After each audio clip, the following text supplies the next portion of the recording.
కొన్ని ప్రాంతాల్లో గ్రామానికో గ్రంథాలయం ఉంటుంది. మరికొన్ని చోట్ల ప్రతి స్కూల్లోనో కాలేజీల్లోనో లైబ్రరీ కనిపిస్తుంది. మహారాష్ట్రలోని బిలార్కు వెళ్తే ఇంటికో గ్రంథాలయాన్ని చూడవచ్చు. స్ట్రాబెర్రీల సాగుకు పెట్టింది పేరు అయినా బిలార్లో 2016కు ముందు ఎవరు అంతగా పుస్తకాలు చదివేవారు కాదు.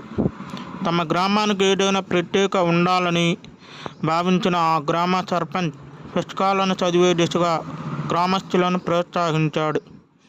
క్రమంగా ప్రతి ఇంట్లోనూ ఓ లైబ్రరీని ఏర్పాటు చేసుకున్న గ్రామంలో దాదాపు 35,000 పుస్తకాలు ఉన్నాయి. ఊర్లో ఏ ఇద్దరు కలిసినా రచ్చబండ మీద కూర్చున్న పెద్దవాళ్ళైనా పుస్తకాల గురించి మాట్లాడుకుంటూ ఉంటారు.